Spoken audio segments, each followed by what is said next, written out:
नया कानून भारतीय न्याय संहिता 2023 भारत सरकार के द्वारा पारित की गई है। उसमें यह प्रावधानित है कि हिट एंड रन अर्थात पहले टक्कर मार करके और तेजी से अपनी गाड़ी लेकर के हम भाग जाते थे, अगर दोबारा इस कानून के लागू होने के बाद भी हम यही रवैया अपनाएंगे तो पहले की तरह 6 माह की सजा नहीं 10 साल की सजा होगी। अब हमारे ट्रक चालक जितने भी साथी हैं उनके लिए बड़ा दुरूह विषय बन गया कि आखिर हमारे ट्रक से तो कोई ना कोई कुचल ही जाएगा और कुचलेगा जाएगा तो हम लोगों को 10 साल की सजा हो जाएगी, फिर तो हमारी आजीविका ही बंद हो जाएगी। उस प्रावधान में बिल्कुल क्लियर कट 2-3 रेमेडीज आपके लिए लिखी हुई हैं। नंबर 1, अगर टक्कर होता है तो तत्काल कोशिश करें कि रुक करके उस व्यक्ति को उठाकर यथासंभव, जैसा कि अभी हमारे नुक्कड़ नाटक के माध्यम से साथियों ने बताया, तत्काल नजदीकी जिला अस्पताल या कोई भी अस्पताल हो वहां पर पहुंचाएं, जिससे कि गुड समैरिटन, अभी जो 2 छात्र के रूप में जो थे उनको गुड समैरिटन कहा जाता है, नेक चलन वाले व्यक्ति। नेक चलन वाले व्यक्तियों के लिए 2015 में ही ये कानून ला दिया गया था कि अगर कोई व्यक्ति किसी को, दुर्घटनाग्रस्त व्यक्ति को जिला अस्पताल या कहीं नजदीकी अस्पताल में लेकर के जाता है तो पुलिस या कोई भी विभाग उससे बिना उसकी मर्जी के कोई सवाल जवाब नहीं करेगा। अर्थात अगर आप बयान देना चाहते हैं एक्सीडेंट के बारे में तो बयान दीजिए, और नहीं देना चाहते हैं तो ये कानून आपको प्रोटेक्ट करती है, सुरक्षित करती है। इतना ही नहीं, गुड समैरिटन को हर साल रिवार्ड दिया जाता है उत्तर प्रदेश सरकार के द्वारा, भारत सरकार के द्वारा, और यहां तक कि जिले में जिलाधिकारी महोदय के द्वारा जितने भी ऐसे नेक चलन वाले व्यक्ति हैं जो जिला अस्पताल में किसी भी दुर्घटनाग्रस्त व्यक्ति को तत्काल उठा करके ले जाते हैं, उनको बकायदा रिवार्ड देकर के पुरस्कृत किया जाता है, ताकि ऐसे नेक चलनी वाले काम हर व्यक्ति करना शुरू कर दें। मैं अपने ठीक थाने के सामने का एक उदाहरण देता हूं। एक बग्घी पर बैठ करके एक व्यक्ति जा रहा था, उस पर पीछे उसका बच्चा बैठा होगा या जो भी हो। अचानक बग्घी ज्यादा लोडेड थी, वो बच्चा नीचे गिर गया। गिरने के कारण उसको गंभीर चोट आई और बग्घी चालक आगे निकल गया, उसे पता भी नहीं चला।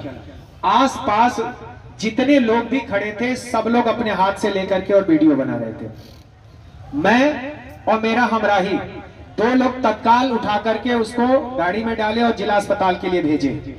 हमें वो वीडियो लाइक कमेंट तो दे सकती है कि किस तरह से एक्सीडेंट हुआ, लेकिन उस व्यक्ति का जीवन कभी नहीं वापस ला करके दे सकती है। जो इस नुक्कड़ नाटक का संदेश था वो यही है कि इस व्यक्ति की जो जान जा रही है उसमें हमें अपना सब कुछ न्यौछावर करना है। उसके लिए हम किसी की गाड़ी रोक सकते हैं, जो सवारियां हैं उनको उतार करके भी भेज सकते हैं कि सबसे पहले जान पहले, उसके बाद हो सकता है परीक्षा छूट रही हो किसी की अन्य चीजें, गाड़ी छूट रही हो, उससे बहुत ज्यादा इफेक्ट नहीं पड़ेगा। दूसरी गाड़ी से चले जाएंगे, थोड़ा विलंब से चले जाएंगे, 5 मिनट देर से लिख पाएंगे। लेकिन अगर उसकी जान 5 मिनट लेट से पहुंची, गोल्डन आवर के बाद पहुंची, तो वो जान वापस ला नहीं सकते हैं। ये इस कानून की मंशा है पहले।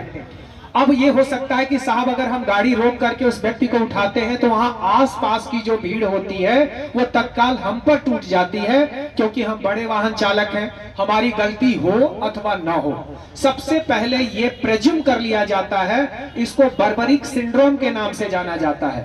महाभारत का जो बर्बरी का नाम आप लोगों ने सुना होगा, घटोत्कच का पुत्र, उसने कहा कि ना तो मैं कौरव की तरफ से लड़ूंगा ना पांडव की तरफ से लड़ूंगा, दोनों में जो कमजोर होगा मैं उसकी तरफ से लड़ूंगा।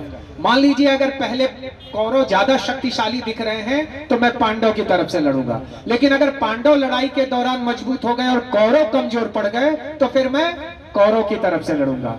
यानी कमजोर के तरफ से मजबूत के खिलाफ लड़ने का जो ये बीमारी है, गलत है, सही है, न्याय संगत है, नहीं है, धर्म आधारित है, अधर्म आधारित है, इसका भेद किए बिना सिर्फ ये देख लेना कि बड़े वाहन वाला है और उसने टक्कर मारा है इसलिए वो दोषी है, इस सिंड्रोम से, इस बीमारी से हर व्यक्ति को बचना चाहिए।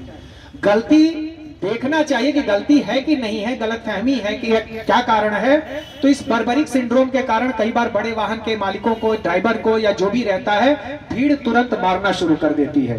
सरकार ने इसके लिए तुरंत प्रावधानित किया मॉब लिंचिंग।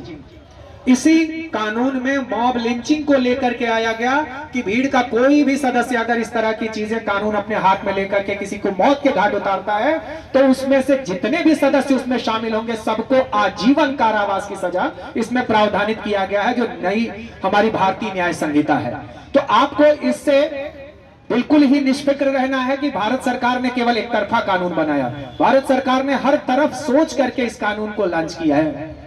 तीसरा, अगर मान लीजिए वहां आप भीड़ से बचना चाहते हैं कि कानून तो बाद में अपना देखेगी, उस भीड़ को बाद में सजा हो जाएगी, हम तो पिट जाएंगे, फिर हमें क्या मिलेगा, उसके लिए भी प्रावधानित किया गया है कि तत्काल आप जो भी नजदीकी पुलिस स्टेशन, चौकी या जो भी हो, अपने वाहन ले जाकर के वहां पर खड़े करेंगे और उसके बाद वहां सूचना देंगे तो भी आपको 10 साल की सजा नहीं होगी। फिर वही साधारण जो एक्सीडेंट वाला प्रावधान है वही आप पर लागू होगा, कोई दूसरा प्रावधान आप पर लागू नहीं होगा।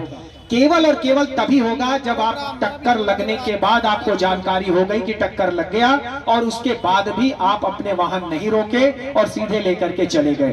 तो आज के डेट में आपको मालूम है कि हर सड़क पर सीसीटीवी कैमरे लगे हैं, टोल प्लाजा है, कहीं ना कहीं से पुलिस ढूंढ ही निकालती है, टावर डंप है।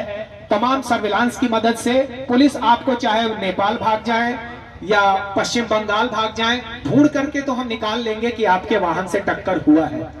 लेकिन अगर आप रुक जाएंगे तो साधारण एक्सीडेंट, गलती है तो ठीक है, नहीं गलती है तो कोई बात नहीं, आप दोष मुक्त हुए, पुलिस के द्वारा ही दोष मुक्त कर दिए जाएंगे, न्यायालय तो अपने बात की चीज है।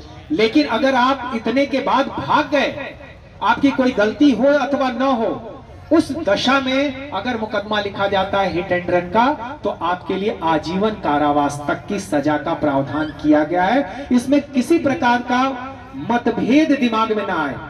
हम अगर अच्छा काम करेंगे हमारे साथ कानून हमेशा खड़ा मिलेगा, अगर हम गलत कदम अपना उठाएंगे तभी जाकर के कानून हमारे अगेंस्ट जाएगा। इसलिए सबसे पहले हर जो हमारे चालक बंधु हैं, मैं विशेष करके उनको संबोधित कर रहा हूं कि इस कानून को लेकर के अपने मन में किसी प्रकार की भ्रांति न पालें। ये कानून आपको प्रोटेक्ट कर रहा है, हर एंगल से प्रोटेक्ट कर रहा है, क्योंकि इसमें हर मामले को दर्शाया गया है कि किस तरह से अगर मॉब लिंचिंग की स्थिति आती है तो उनके विरुद्ध सख्त कार्रवाई होगी, और अगर आपने नेक नियति अपनी दिखाई तो आपके साथ कानून साथ में खड़ा रहेगा।